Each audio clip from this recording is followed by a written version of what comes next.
समन्ता चक्रवालेषु अत्रा गच्छन्तु देवता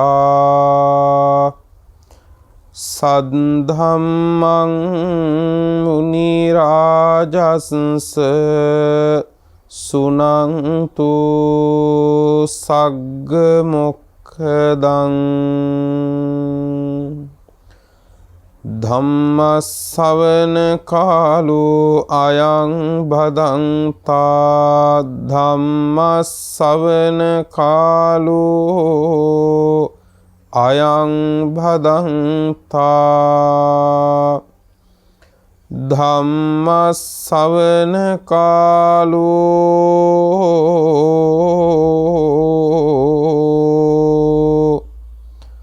अयं भदन्ता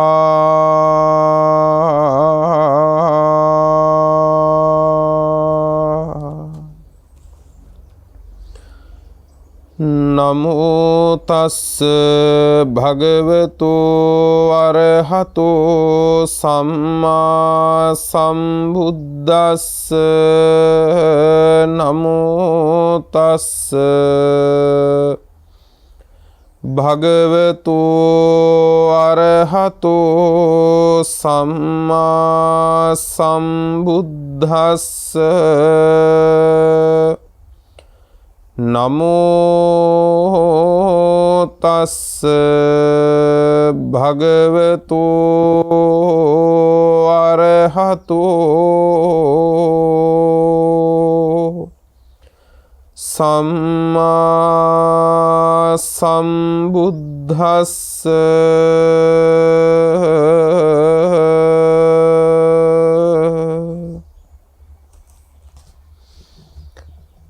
थीहि भिक्खवे धम्मेहि समं नागतो भिक्खु अपन्नक पटिपदं पटिपन्नो होति योनिच्छंस आरब्धा होति आसवानं खयाय खतमेहितिहि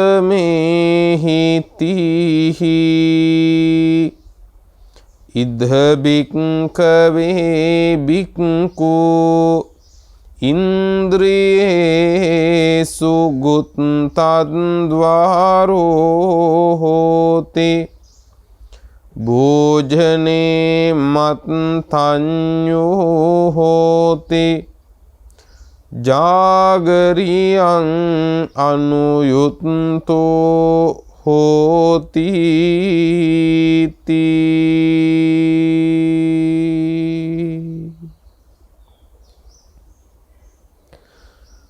श्रद्धावंत पिन्नुतुनी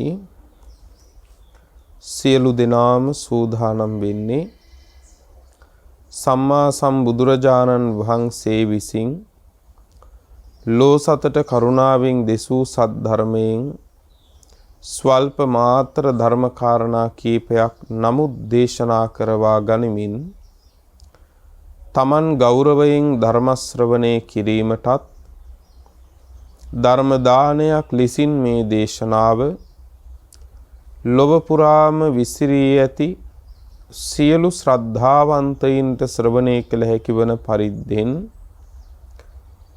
ප්‍රඥා රූප වාහිනිය ඔස්සේ විසිරුවා හැරීමටත් අද මේ දේශනාව ධර්ම දානයක් ලෙස ලොව පුරාම ප්‍රඥා රූප වාහිනිය ඔස්සේ විසිරුවා හැරීමේ පින්වන්ත දායකත්වය ධර්මින් කටයුතු කරන්නට යෙදෙන්නේ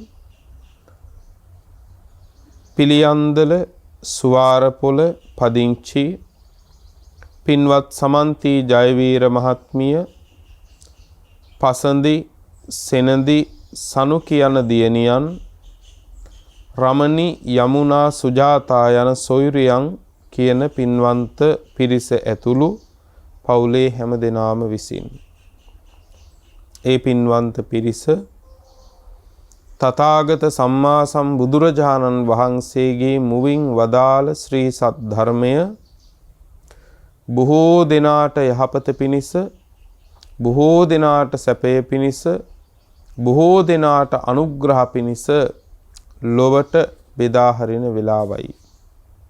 පින්වත්නි, සියලු අරමුණු, සියලු පින් අනුමෝදනාවන් ධර්මදේශනාව අවසානයේදී සිහිපත් කරන්නට ඉඩ තබමින් අපි දේශනාව ආරම්භ කරමු. දේශනාවේ දායකත්වය දරන පින්වන්ත සියලු දෙනාටමත් ලොව පුරාම ධර්ම ශ්‍රවණය කරන හැමටත් උතුම් ධර්මාවබෝධය සුවසේම සිද්ධ වේවා කියන ප්‍රාර්ථනාවන් සිත් තුළ ඇති කර ගනිමින් කවුරුත් ගෞරවයෙන් ධර්ම ශ්‍රවණය කරමු. පින්නතුනේ, අද මාතෘකා කළ සූත්‍ර දේශනාව සඳහන් වෙන්නේ පින්නතුනේ සූත්‍ර පිටකයේ දහම් කරුණු ගණන් වශයෙන් සඳහන් කොට ඇති දේශනාවන් ඇතුළත් අංගුත්තර නිකායේ. අංගුත්තර නිකායේ දහම් කරුණු 3ක් පිළිබඳව දෙසූ දේශනාවන් ඇතුළත් කොටසට කියනවා තික නිපාතේ කියලා. ඒ තික නිපාතයේ පින්නතුනේ රතකාර වර්ගය කියලා වර්ගයක් තියෙනවා. රතකාර වර්ගය. ඒ රතකාර වර්ගයේ සූත්‍ර දේශනාවක් තිබෙනවා. රතකාර වර්ගයේ 6 වෙනි සූත්‍ර දේශනාව. 6 වෙනි සූත්‍ර දේශනාව. පින්වත්නි, මේ සූත්‍රයේට බුද්ධ ජයන්ති ත්‍රිපිටක සංස්කරණයන්හි නමක් සඳහන් වෙන්නේ නැහැ. එහෙත් වෙනත් සංස්කරණයන්හි මේ සූත්‍රය අපන්නක සූත්‍රය හැටියට නම් කරලා තියෙනවා. බුද්ධ ජයන්ති ත්‍රිපිටක සංස්කරණයේ හැටියට රතකාර වර්ගයේ 6 වෙනි සූත්‍රයේ ලෙස හඳුනා ගැනීම වටිනවා. පින්වත්නි, සම්මා සම්බුදුරජාණන් වහන්සේ වදාළ අපේ ජීවිතයට අවශ්‍යයෙන්ම ගත යුතු ගත හැකි කාරණා තමයි පින්වත්නි මේ දේශනාවේදී දේශනා කරන්නේ. බුදුරජාණන් වහන්සේගේ මුළු මහත් බුද්ධ දේශනාවේම සඳහන් කාරණා පින්වත්නි කොහොමත් අපේ ජීවිතයට ගත යුතු සහ ගත හැකි දේශනාවන්මයි, කාරණාවන්මයි. කිසිම වෙලාවක තථාගත සම්මා සම්බුදුරජාණන් වහන්සේ අපිට පින්වත්නි ප්‍රයෝජනයක් නොවන දෙයක්, ඵලදායී නොවන දෙයක් පින්වත්නි දේශනා කරලා නැහැ, කරන්න ප්‍රතිපදාව පුරන්න කියලා. ඒ වගේම බුදුරජාණන් වහන්සේ කිසිම දෙයක් බැහැර කරන්න කියලා දේශනා කරන්නේ නැහැ. පින්වත්නි, එය බැහැර නොකළොත් අපිට විපතක් හානියක් සිද්ධ වෙන්නේ නැත්තම්. එහෙනම් අපිට විපතක් හානියක් අලාභයක් සිද්ධ වෙන දෙයක්මයි බුදුරජාණන් වහන්සේ ප්‍රහාණය කරන්න කියලා කිව්වේ. වඩන්න කියලා කිව්වෙම, වැඩි දියුණු කරන්න කියලා කිව්වෙම අපිට යහපත සැපයේ පිණිස පවතින දෙයමයි. පින්වත්නි, ඒ විතරක් නෙවෙයි, සම්මා සම්බුදුරජාණන් වහන්සේගේ බුදුමුවින් කිසිම දෙයක් දේශනා කරලා නැහැ පින්නතුනේ අපිට කරන්නට බැරි. කරලා වැඩක් නැති දේවල් දේශනා කරලත් නැහැ. ඒ පින්වත්නි, ඒ වගේම දේශනා කළාට කරන්න බැරි දේවල් තථාගත බුදුරජාණන් වහන්සේ දේශනා කරලත් නැහැ. පින්වත්නි, එහි නොහැකියාව තියෙන්නේ ඒ ශ්‍රාවකයාගේ තිබෙන්නා වූ වමනාව, ශ්‍රද්ධාව ආදී කාරණාවන් මුල් කරගෙනයි පින්වත්නි. ඒ නිසා අපි හැමෝම කල්පනා කරන්න ඕන දේ තමයි සම්මා සම්බුදුරජාණන් වහන්සේ යම් ප්‍රතිපදාවක් පෙන්වුවා නම් ඒ ප්‍රතිපදාව පින්වත්නි අපිට කළ යුතු දේ සහ කළ හැකි දේ. කළ යුතු සහ කළ හැකි දේ. පින්වත්නි සම්මා සම්බුදුරජාණන් වහන්සේ දේශනා කළා මේ සූත්‍රෙදී තේහි භික්කවේ ධම්මේහි සමන්නාගතෝ භික්ඛු මහණෙනි තේහි ධම්මේහි සමන්නාගතෝ භික්ඛු ධර්ම තුනකින් යුක්ත වන්නා වූ භික්ෂුව ධර්ම තුනකින් යුක්ත වන්නා වූ ශ්‍රාවකයා. දැන් මෙතන භික්ඛු කිව්වහම මේක ස්වාමින් වහන්සේලාට පමණක්ම පින්වත්නි දේශනා කොට වදාළ දේශනාවක් නෙවෙයි. ඒකට හේතුව අපිට අවබෝධ කරන්නට තිබෙන නිර්වාණ ධාතුව ගිහි ඔබට සහ පැවිදි මට වෙනසක් නැත්තම්, ඒ වගේම ඒ උතුම් නිර්වාණ ධර්මයේ සාක්ෂාත් කිරීම සඳහා යාමට තිබෙන මාර්ගය ගිහි ඔබට සහ පැවිදි මට වෙනසක් නැත්තම්, අවබෝධ කරන්නට තිබෙන නිවන ගිහි ඔබට පැවිදි මට වෙනසක් නැත්තම්, ඒ නිවන අවබෝධ කිරීම සඳහා යා යුතු මඟ ගිහි ඔබට සහ පැවිදි මට වෙනසක් නැත්තම්, මතක තබා ගන්න මේ කාරණය අපිට අදාළ නැහැ කියලා බැහැර කරන්න කිසි කෙනෙකුට බෑ. නමුත් පින්වත්නි සමහර විටකදී පැවිද්දෙකුගේ ජීවිතය තරමටම ඒ කාරණාවන් ගිහි ජීවිතයේ ගෙවන ඔබට ඒ ආකාරයෙන්ම සම්පූර්ණ කරන්නට බැරි වෙන්න පුළුවන්. මොකද මේ ගිහි ජීවිතය කියන එක සම්බාධෝයන් ගරාවාසෝ රජසායතනං ඉති. මේ ගිහි ජීවිතය කියන එක සම්බාධ සහිතයි.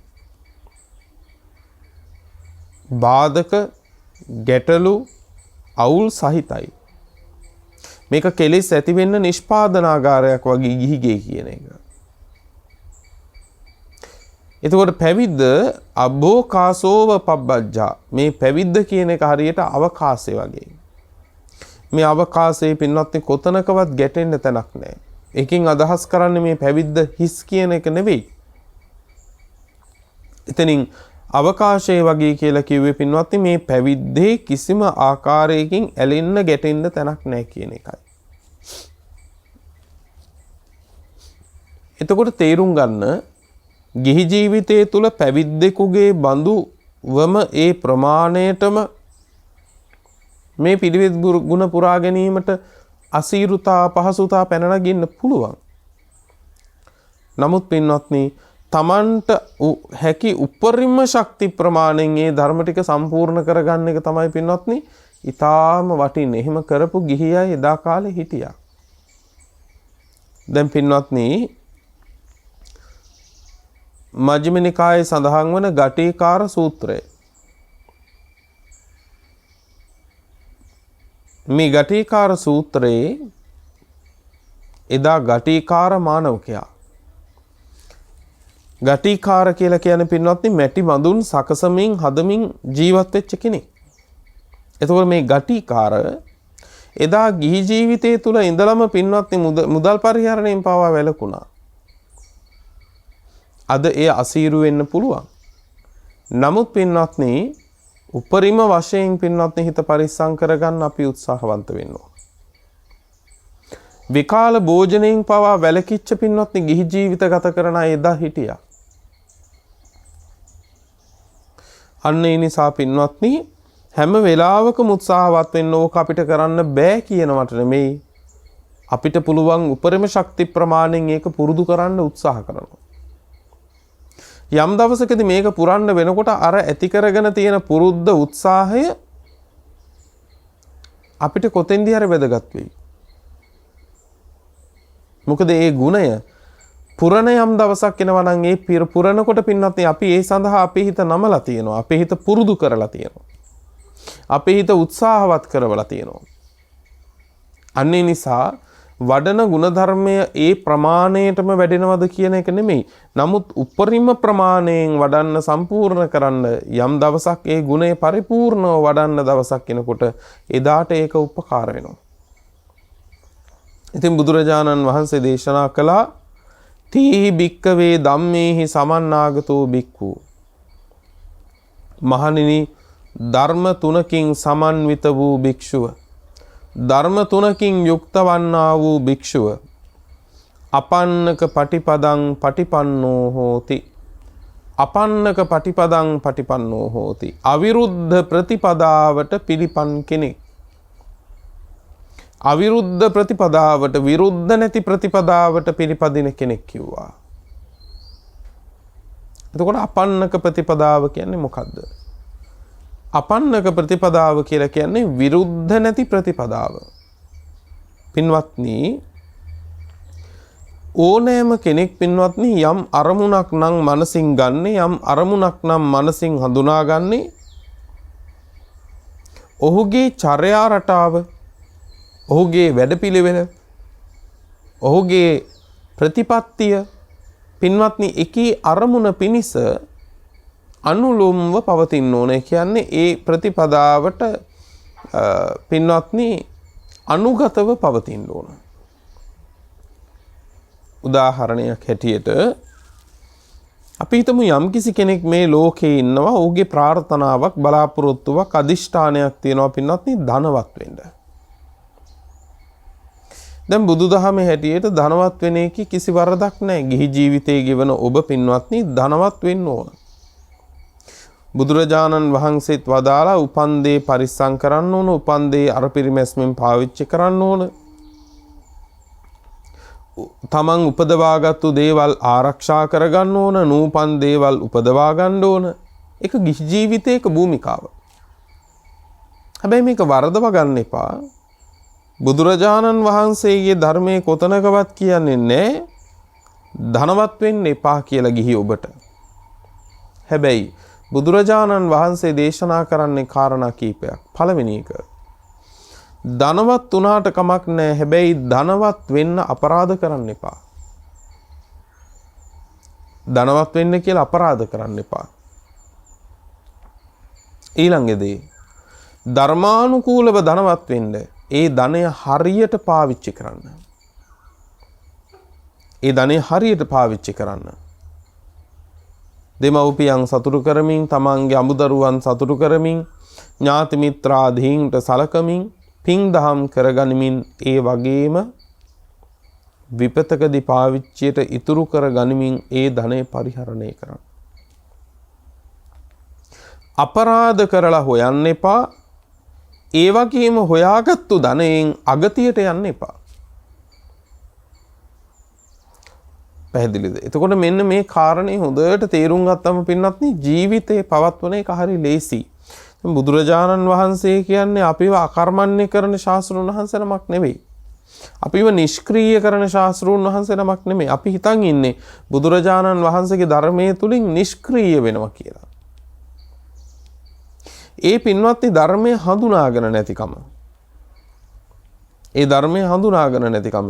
සම්මා සම්බුදුරජාණන් වහන්සේ පින්නතුනේ අපිට හැම ආකාරයකින්ම වැදගත් වන කාරණේ දේශනා කරලා තියෙනවා.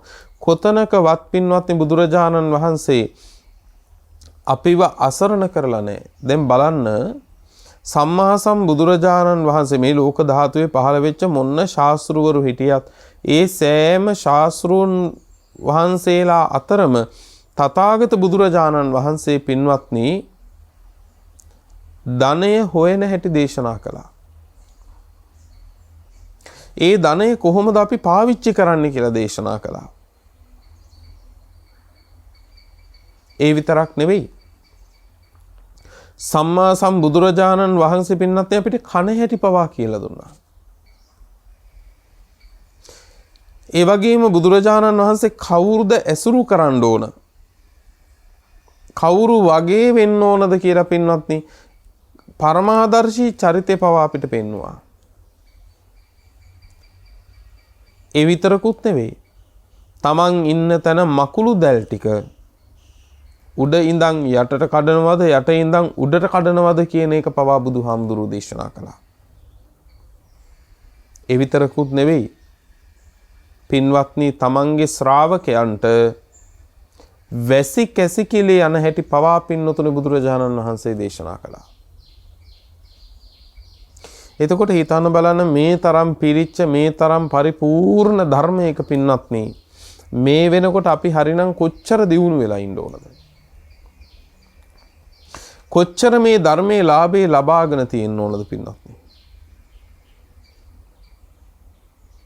ඒ නිසා මේවා ගැන අපි කවුරුත් පින්වත්නි හොඳට විමසිලිමත් වෙන්න ඕන. දැන් කවුරු හරි ධනවත් වෙන්න බලාපොරොත්තු වෙමින් ඉන්නවා. යාට උවමනයි ධනවත් වෙන්න. දැන් ධනවත් වෙන්න මෙයාගේ බලාපොරොත්තුව තිබුණට, අපේක්ෂාව තිබුණට, අරමුණ තිබුණට පින්නතුනේ මේ පුද්ගලයා නිරන්තරවම පින්වත්නි සුරා ධූර්තයි. ඒ වගේම සූදුවට ලෝලයි. සුරාවට ලොල් වෙලා ඉන්නවා. සූදුවට ලොල් වෙලා ඉන්නවා. කාම මිත්‍යාචාරාදීෙහි ලොල් වෙලා ඉන්නවා. පවිතු මිතුරන් එක්ක පින්වත්නි කාලයක් වේලාවක් නැතුව පින්වත්නි රස්තියාදු වෙනවා. දැන් හිතේ අරමුණ සාක්ෂාත් කරගන්න පුළුවන්ද? දැන් අරමුණ මොකද්ද? බලාපොරොත්තුව මොකද්ද? අපේක්ෂාව මොකද්ද? ඉලක්කය මොකද්ද? ධනවත් වීම. ධනවත් වීම ඉලක්ක කරගෙන, ධනවත් වීම අරමුණු කරගෙන හැබැයි මේ පුද්ගලයා සුරාවට ලොල් වෙනවා. සූදුවට ලොල් වෙනවා. ඒ වගේම කාම මිත්‍යාචාරයට ලොල් වෙනවා. යාළු මිත්‍රාදීන් එක පින්වත්නි කාලේ අකාලේ බලන්නේ නැතුව පින්වත්නි රස්තිය ආදු වෙනවා. දැන් පින්වත්නි හිතේ තියෙන අරමුණ ධනවත් වීම ඒක ඉෂ්ට වෙයිද ප්‍රාර්ථනාව නිසා? එහෙම නැත්නම් ප්‍රාර්ථනාව ධනවත් වීම වුණාට වැඩපිළිවෙලේ ප්‍රතිඵලයේ හැටියට ඔහු අන්ත දුගියෙක් වෙලා මහා පාරට වැටෙයිද? පින්වත්නි අපි කාටත් තේරෙන දේ තමයි පින්වත්නි ධනවත් වෙන්න ප්‍රාර්ථනා කළාට වැඩක් නැහැ. ඒ සඳහා වන ජීවන ප්‍රතිපදාවක් ඔහු තුල නැත්තම්. එතකොට යමෙක් අරමුණක් ගන්නවා නම්, යමෙක් යම් කිසි අපේක්ෂාවක් තියෙනවා නම්, යමෙකුට යම් ඉලක්කයක් තියෙනවා නම් ඒ ඉලක්කය සපුරා ගැනීම පිණිස තමන්ගේ පිළිවෙත සම්පූර්ණ වෙන්න ඕන. ඉලක්කය එකක් වෙනකොට ඊට හාත්පස ප්‍රතිපදාවක් නම් පින්වත්නි තියෙන්නේ, වැඩපිළිවෙලක් නම් තියෙන්නේ. ඒ ප්‍රතිපදාව තමන් බලාපොරොත්තු වෙන අරමුණට විරුද්ධයි.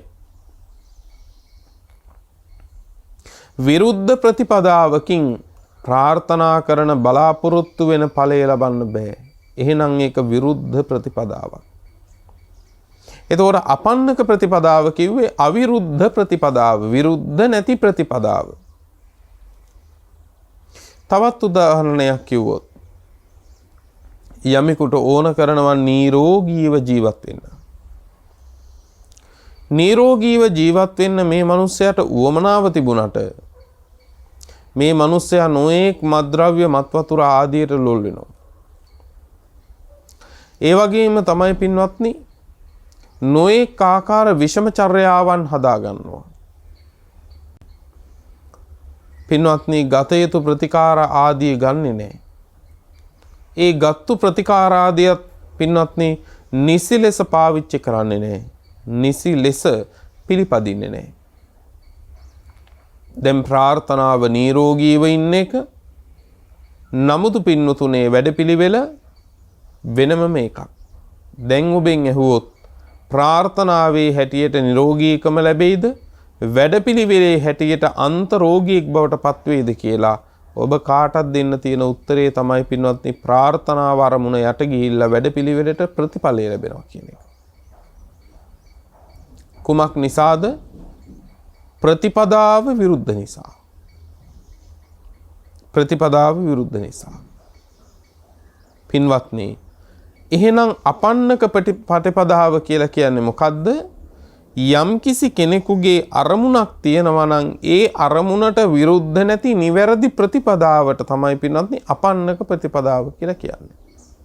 එහෙනම් තීහි භික්කවේ ධම්මේහි සමන්නාගතෝ භික්ඛු අපන්නක පටිපදං පටිපන්නෝ හෝති කියනකොට පින්වත්නි මේ ධර්ම තුනෙන් යුක්ත වන්නා වූ භික්ෂුව ශ්‍රාවකයා ප්‍රාර්ථනා කරන්නා වූ නිවනක් වෙත්නම් ඒ නිවන සඳහාම වන්නා වූ විරුද්ධ නැති නිවැරදි ප්‍රතිපදාවට බැහැගත්ත වෙනවා.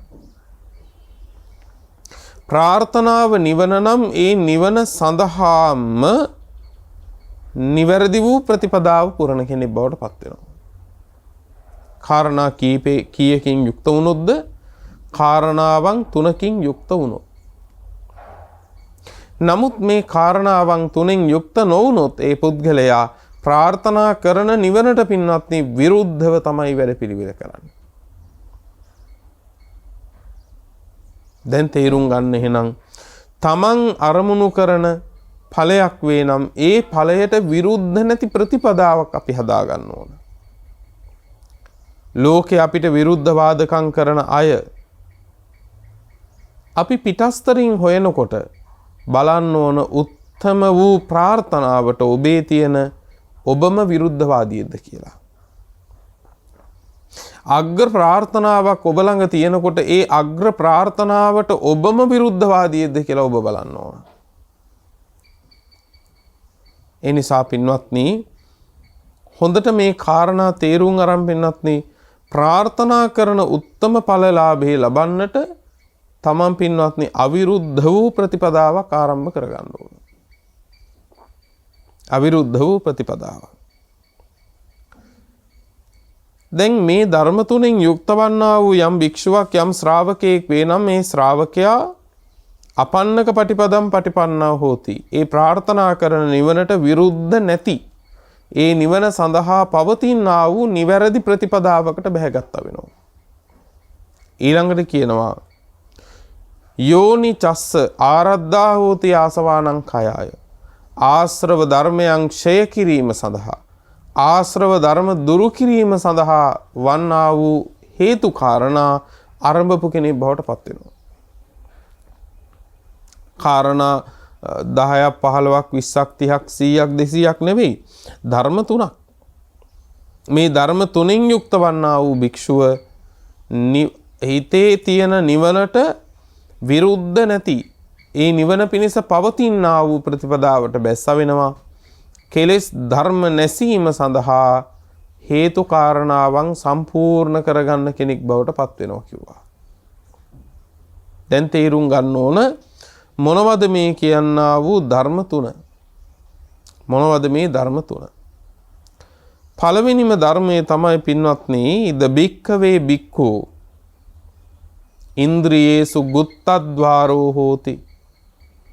මේ ශාසනයේ භික්ෂුව ළඟ තිබිය යුතු පළවෙනිම ධර්මයේ තමයි ඉන්ද්‍රියයන්හි දොරටු වහපු බව.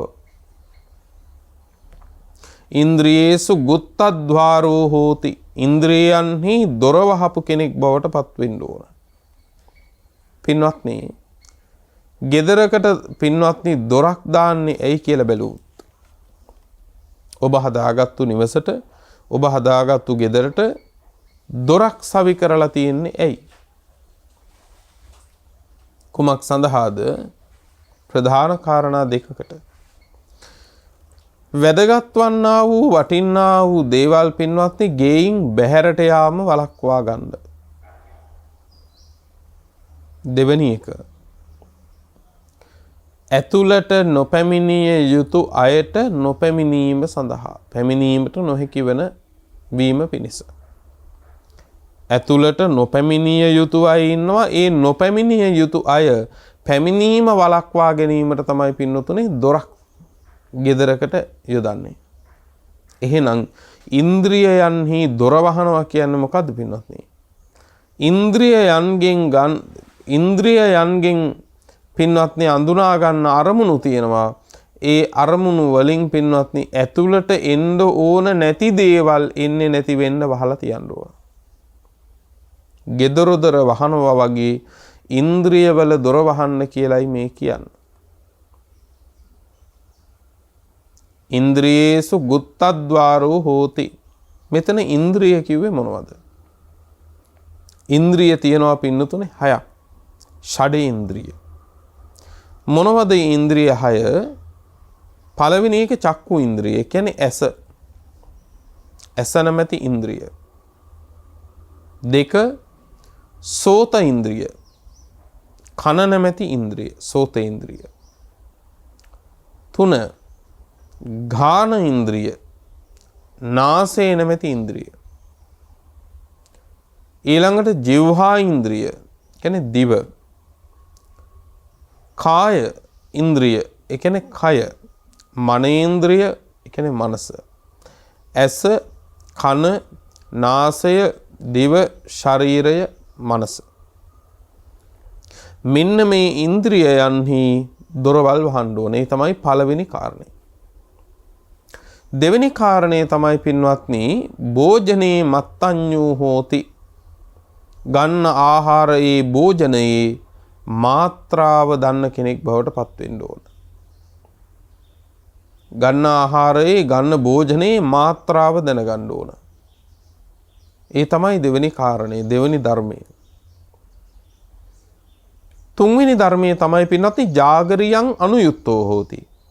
නිදි වැරීමෙහි යෙදුණු කෙනෙක් බවට පත් වෙන්න ඕන කියනවා. මේ තමයි කාරණා තුන. මොනවද? ඉන්ද්‍රියන්හි දොර වහපු බව, ගන්න ආහාරයේ පමණ දන්නා බව, 3 පින්වත්නි නිදි වැරීමෙහි යෙදුණු බව. නිදි වැරීමෙහි යෙදුණු බව. පළවෙනි එක තමයි පින්වත්නි ඉන්ද්‍රියේසු ගුත්තද්වාරෝ හෝති. ඉන්ද්‍රියන්හි දොර වහපු භාවය. ඇස කන නාසය දිව ශරීරය මනස කියන ඉන්ද්‍රිය හයේ දොරවල් වහන්න ඕන කියනවා. ඒක කොහොමද කරන්නේ?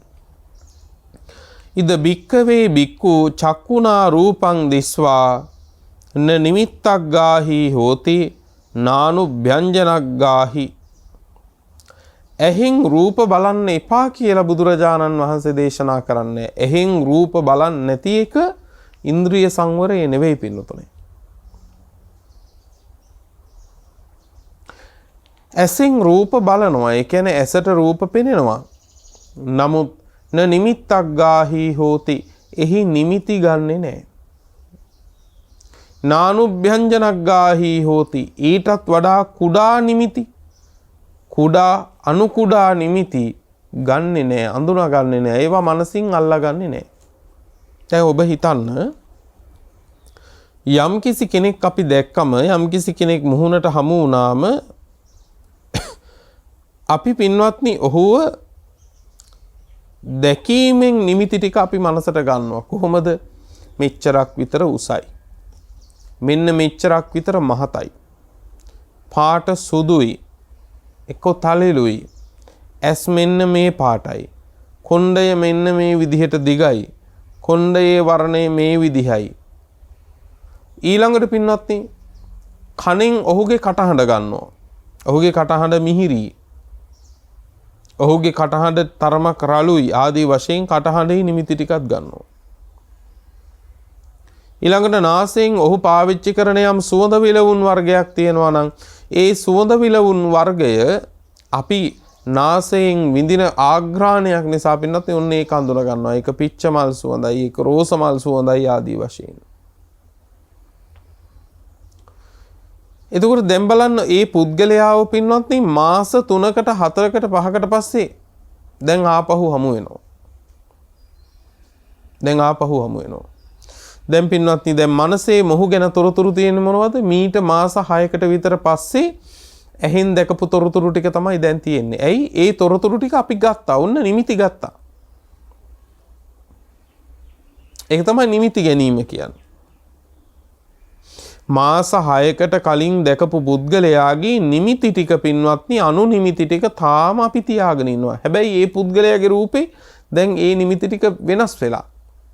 ඒවා විපරීත වෙලා. ඒවා විකෘති වෙලා ගිහිල්ලා. නමුත් අපේ මනසේ තියෙන්නේ ඒ ටික තියාගෙන ඉන්නවා අපි. නඩත්තු කරනවා. ඒ ටික අපි නඩත්තු කරලා පරිස්සම් කරගන්නවා. අහපු බණපද අමතක වෙනවා. අහපු සූත්‍ර අමතක වෙනවා. අහපු ගාථා අමතක වෙනවා. සම්මා සම්බුදුවරු ලෝකේ පහළ වෙලා නිවනට කියපු බණ ටික දවසකට දෙකකට පස්සේ සමහර විටකදී අමතක වෙනවා.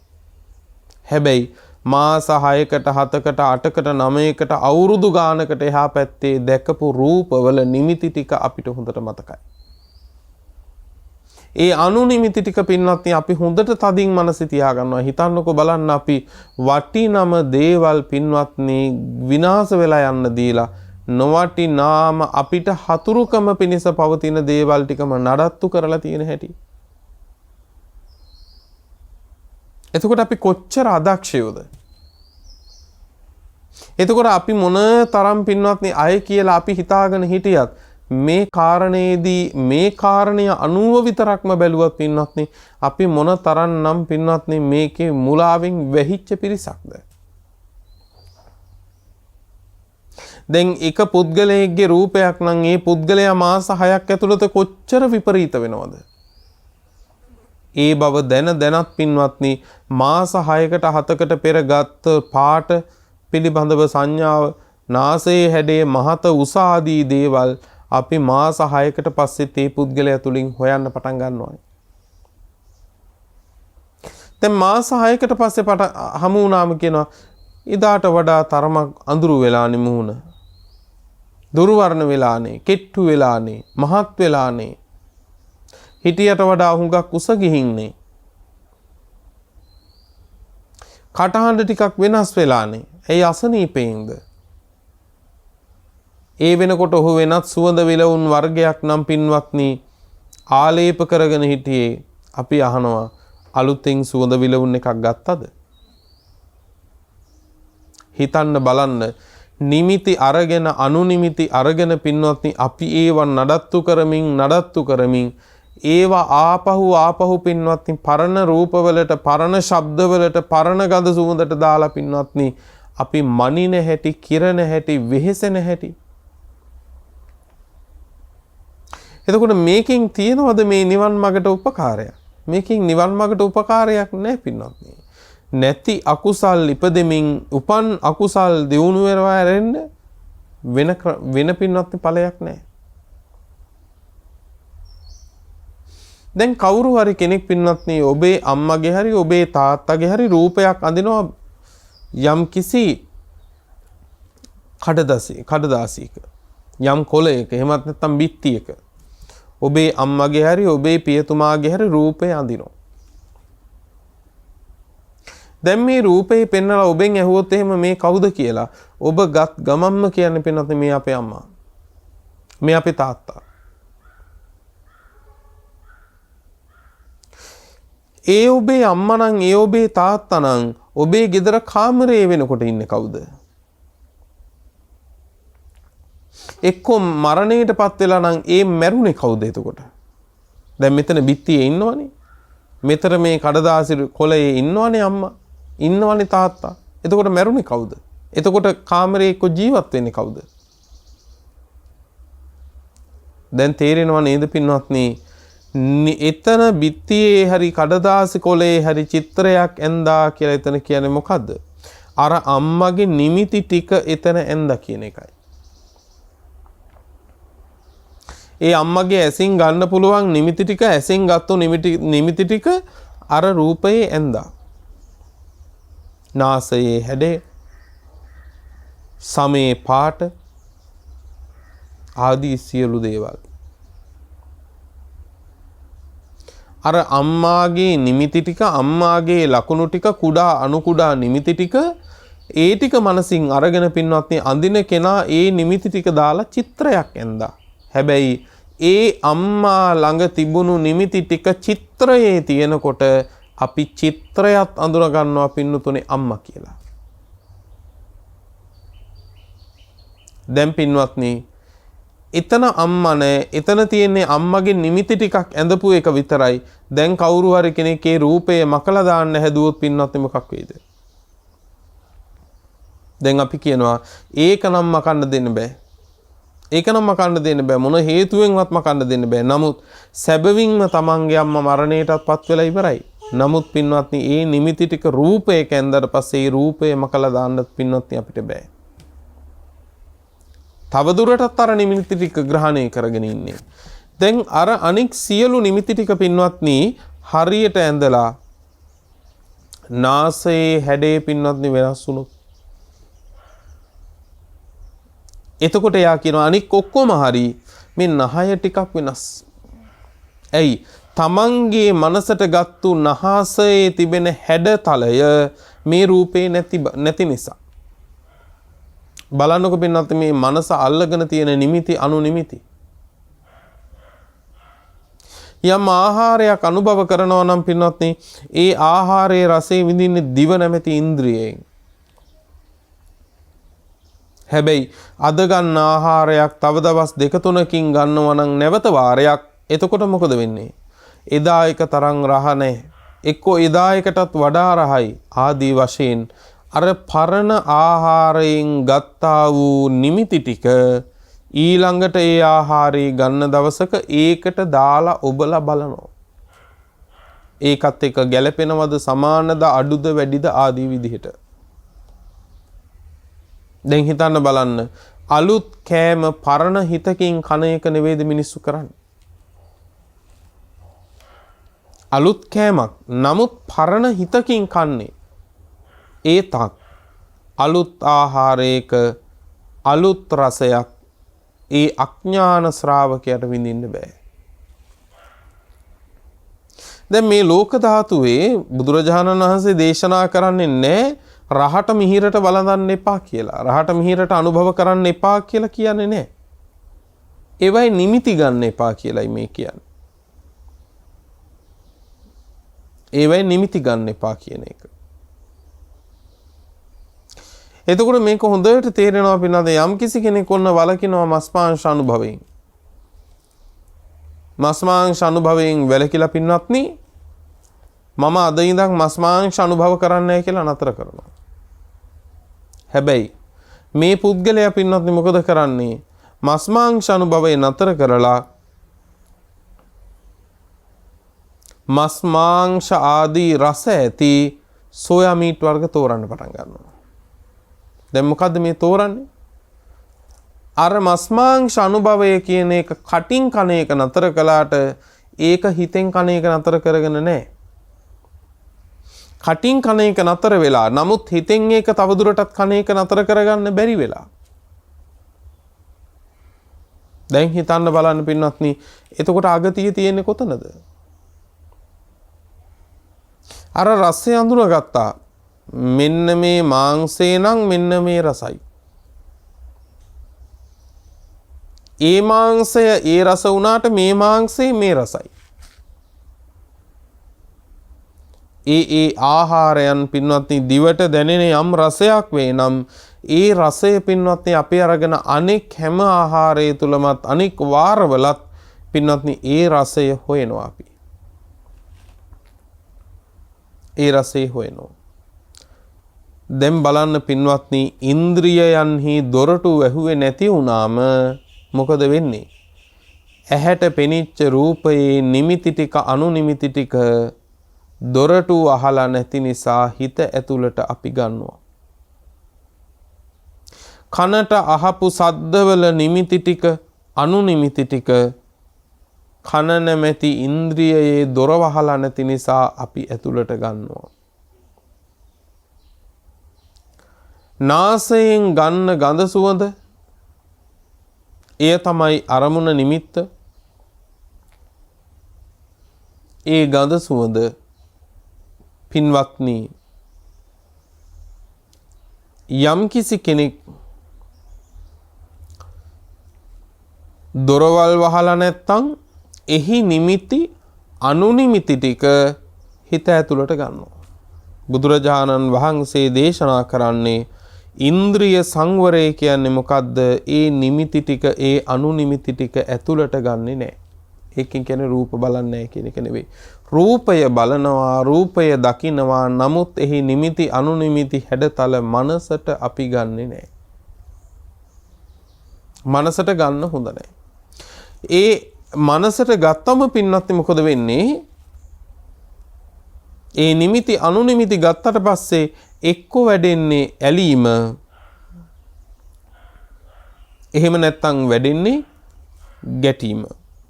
එක්ක වැඩෙන්නේ ඇලීම එක්ක වැඩෙන්නේ ගැටීම. අවිජ්ජාව හරි දෝමනස්සේ හරි. අවිජ්ජාව කියන්නේ ඇලීම, දෝමනස්සේ කියන්නේ ගැටීම. දැන් යම් කිසි කෙනෙක් ඉන්ද්‍රිය සංවරය පිණිස ඉන්ද්‍රියන්හි දොර වහලා නම් නිමිති අනුනිමිති ගන්නෙ නැතිකොට පින්වත්නි මනසින් රූප තියනවා බැහැරව.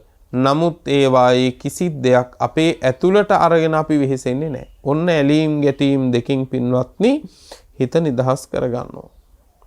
යමෙකුගේ මේ ඉන්ද්‍රියන් ටික අසංවරයි නම් මායя ඉඩක් ලබනවාමයි.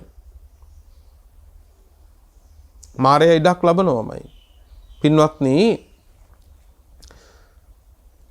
බුදුරජාණන් වහන්සේ දේශනා කරනවා පින්වත්නි එක්තරා ඉබ්බෙක් ඉන්නවා. දවසක් මේ ඉබ්බා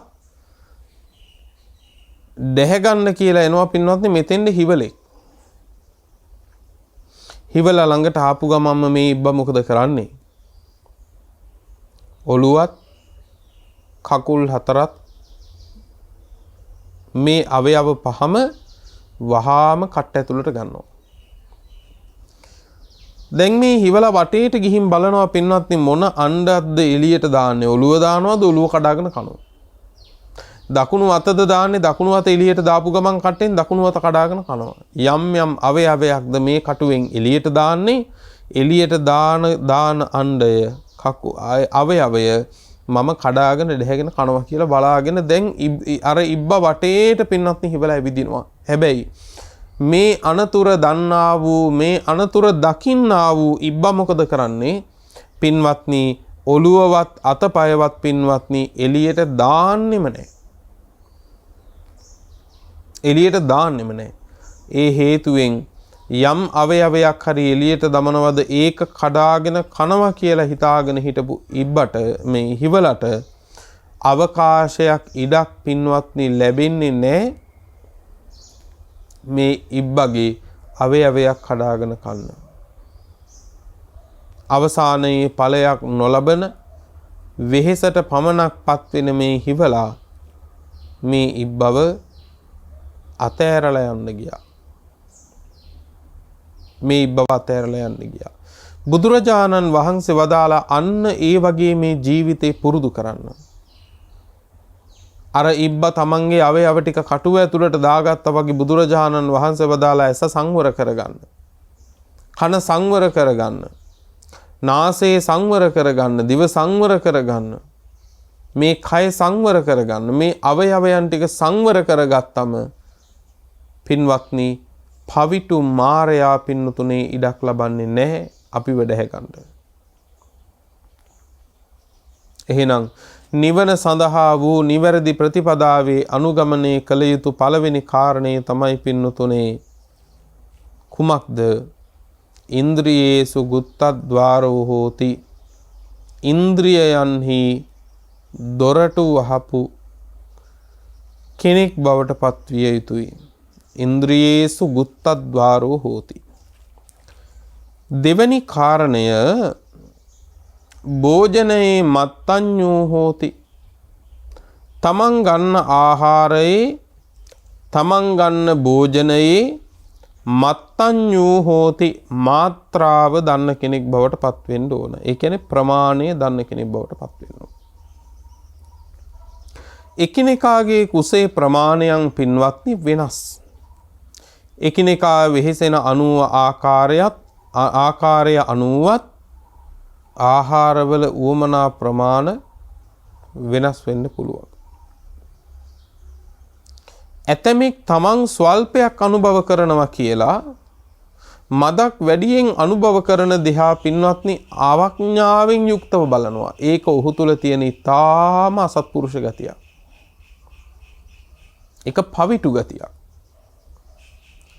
එකිනෙකාගේ මාත්‍රාව වෙනස් පින්වත්නි. එකිනෙකාගේ මාත්‍රාව වෙනස් නම් කිසිම වෙලාවක ඔබ අඩුවෙන් අල්පේච්ඡව අනුභව කරන කෙනෙක් කියලා හිතාගෙන අනේකා දෙස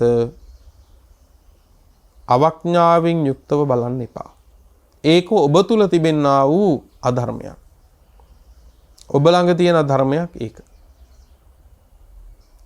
මම නම් මෙච්චරයි පිඟානට බෙදාගත්තේ මෙච්චර ගොඩක් එයා බෙදාගත්තා කියලා යමෙක් හිතනවා නම් ඔහුගේ ඒ කිසිම ගුණයක් නැති කෙනෙක් වෙනවා. ඇයි?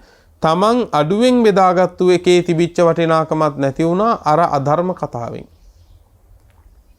එතකොට භෝජනයේ මාත්‍රාව දන්නවා කියන එක පින්වත්නි කියන්නේ කන ප්‍රමාණය පමණක්ම නෙවෙයි කන්නේ ඇයි කියලා ප්‍රකට කරගන්න ඕන. කතංච භික්කවේ භික්ඛු භෝජනේ මත්තඤ්ඤෝ හෝති. කොහොමද භෝජනේ මාත්‍රඥ වෙන්නේ?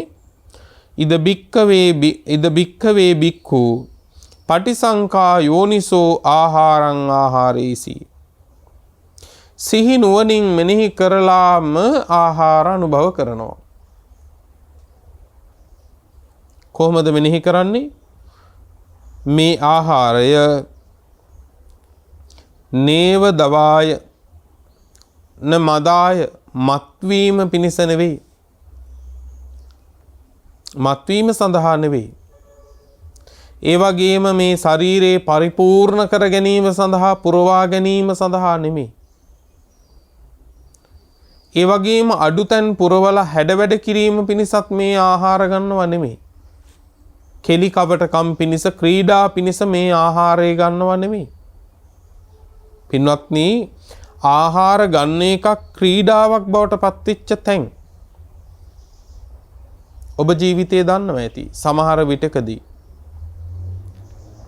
වෙසක් කාලෙට පොසොන් කාලෙට අපේ රටේ තියෙන දන්සැල් ශ්‍රද්ධාවෙන් ලෑස්ති කරනවා වෙන්න පුළුවන්. නමුත් එන මිනිස්සු ශ්‍රද්ධාවෙන් දෙන දෙයක් මම මේ විඳින්නේ කියන එක පින්වත්නි අවබෝධ කරගෙන කටයුතු කරනවා බොහෝ සෙයින් අඩුයි.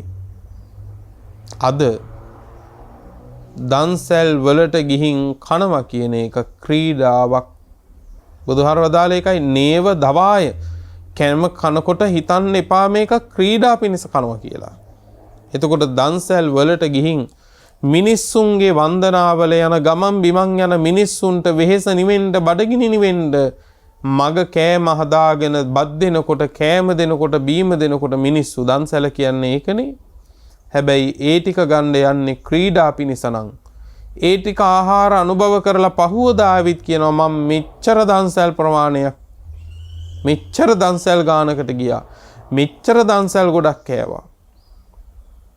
බලන්නකො පින්වත්නි ශ්‍රද්ධාවෙන් මිනිස්සු දෙන දේවල් ක්‍රීඩාවට හරවගත්තු හැටි. එතකොට පින්වත්නි මේ ධර්ම මාවතේ විරුද්ධ නැතිව යන්න නම් පින්වත්නි මම කන්නේ ඇයි කියන එක හොඳට තේරුම් ගන්න ඕන. ලෝකේ ක්‍රමය තමයි මම කන්නේ මොනවද කියලා හෙව්වට පින්නතුනේ මම කන්නේ ඇයි කියන එක තෝරගන්නේ නැහැ. කුමකටද කන්නේ? පින්වත්නි ඉති පුරාණං ච වේදනං පටිහංකාමි. අතීතේ හටගෙන තිබිච්ච බඩගින්න නැමැති වේදනාව දුරු කරගන්න. නවංච වේදනං න උපාදිස්සාමි. අලුතෙන් උපදින බඩගින්න නැමැති වේදනාව උපද්දවන්නේ නැතුව ඉන්න තවදුරටත්.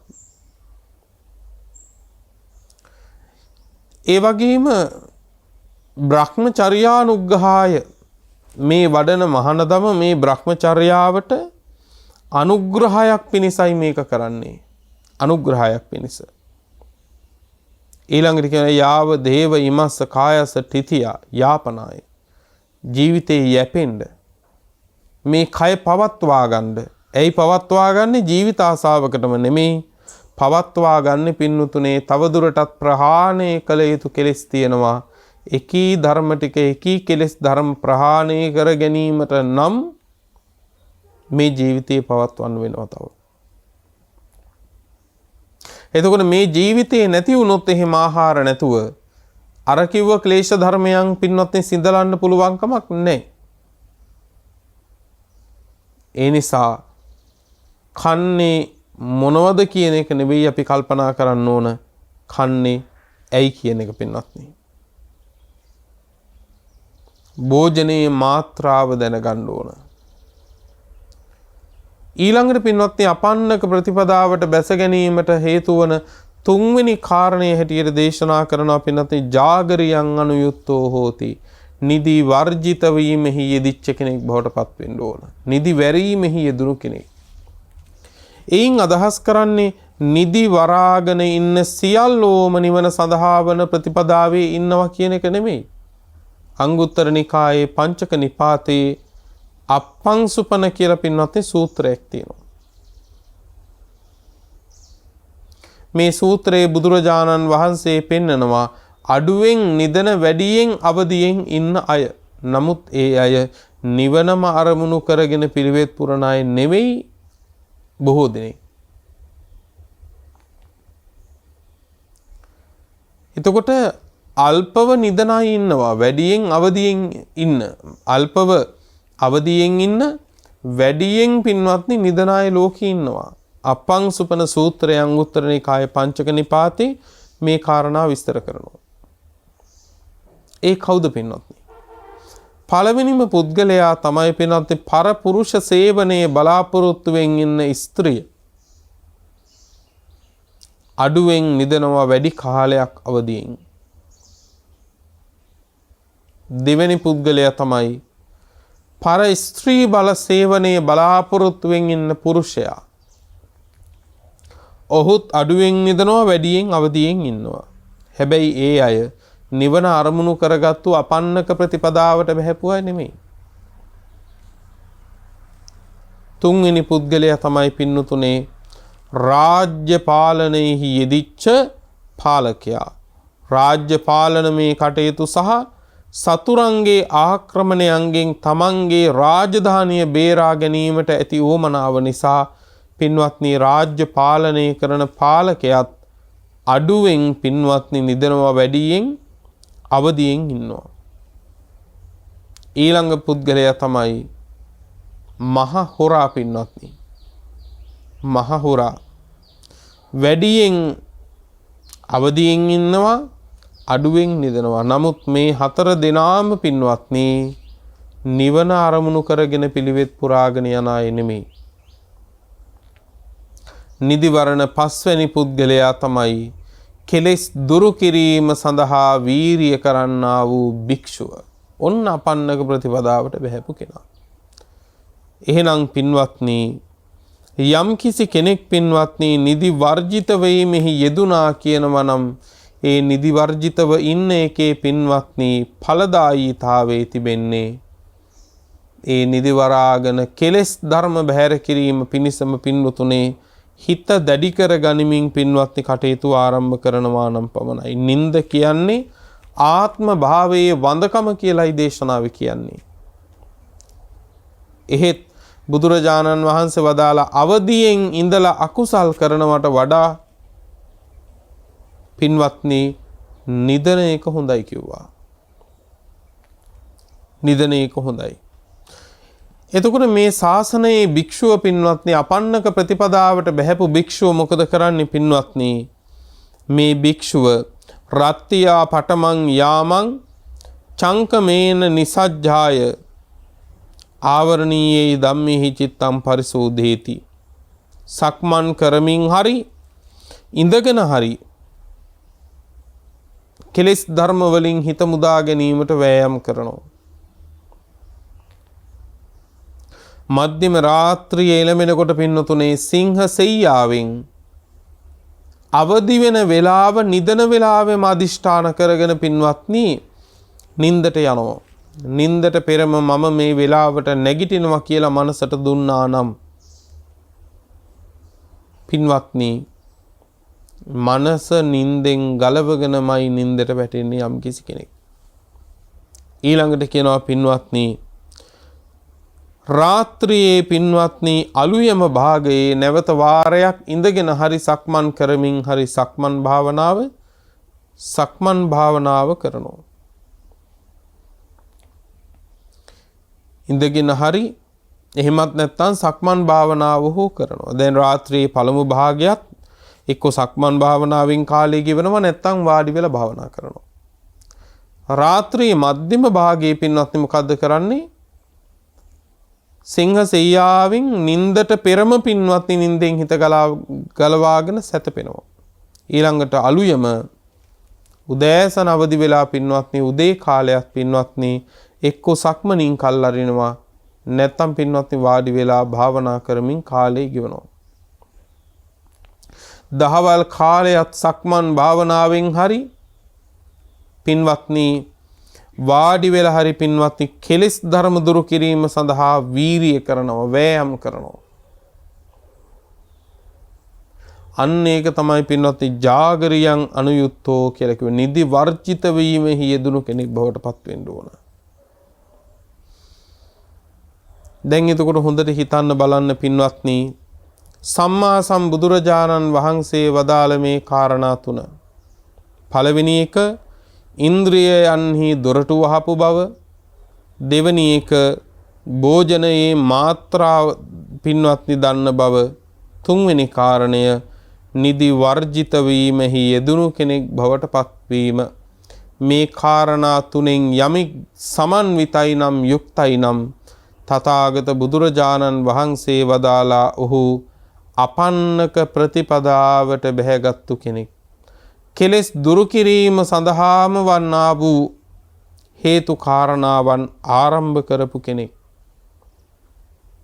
කාරණා තුනයි සම්පූර්ණ කරන්න තියෙන්නේ.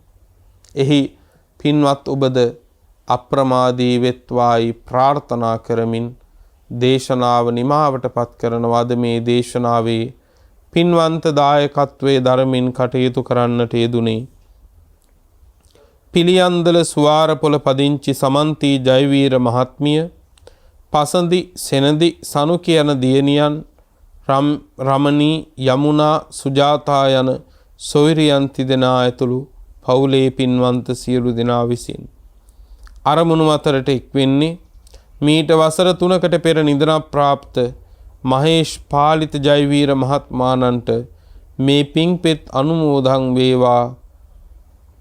කුසල් අනුමෝදන් වී ඉක්මන් භවයක ප්‍රාර්ථනා කරන බෝධියකින් නිවනින් සැනසෙත්වා කියලා පින් අනුමෝදන් කරනවා. ඒ සමගම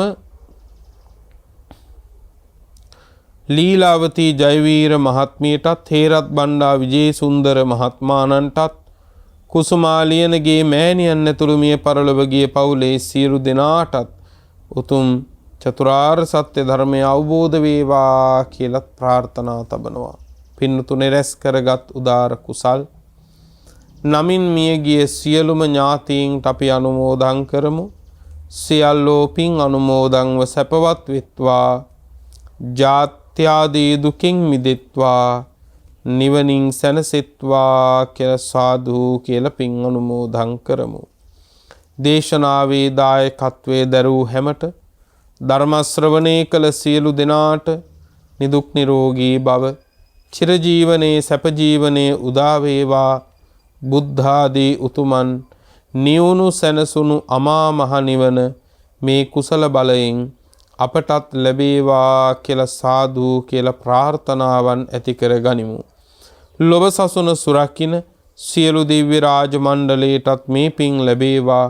ප්‍රාර්ථනීය බෝධීන් මුදුන්පත් වීමෙන් දෙවියෝද උතුම් නිවනින් සැනසෙත්වා කියලා සාදු කියලා දෙවියන්ටත් පින් අනුමෝදන් කරමු.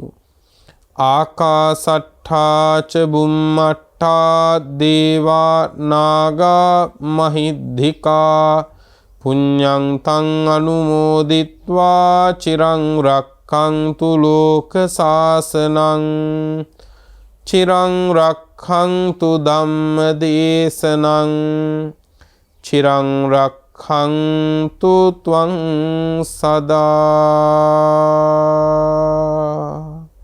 පුරා අවුරුදු 25ක් ලෝතුරා සම්මා සම්බුදුරජාණන් වහන්සේ ළඟ ඉඳලා උන්වහන්සේට සියාතින් උපස්ථාන කළ අග්‍ර උපස්ථායක වූ මහා පිං ඇති ආනන්ද මහරහතන් වහන්සේ පින්වතුනේ මෙහෙම ප්‍රාර්ථනාවක් කළා. දස බල සේලප්පබවා නිබ්බාන මහා සමුද්ද පරියන්තා අට්ඨංග මග්ග සලිලා ජින වචන නදී චිරං වහතු. දස බල බුදුරජාණන් වහන්සේ නම් මහ පර්වතය මුදුනින් හටගත් අමා මහ නිවන නම් මහසයුර කෙළවර කොට ඇති ආර්ය අෂ්ටාංගික මාර්ගය නම් සිසිල් දිය පිරුණු ඒ උතුම් තථාගත බුද්ධ වචනය නම් වූ ගංගාව අපමණ සත්වයින්ගේ අනන්ත සංසාර දුක්ගිනි නිවාලමින් තව බොහෝ කල් ගලා බසීවා. මෝහක්ඛයෝ නිබ්බානං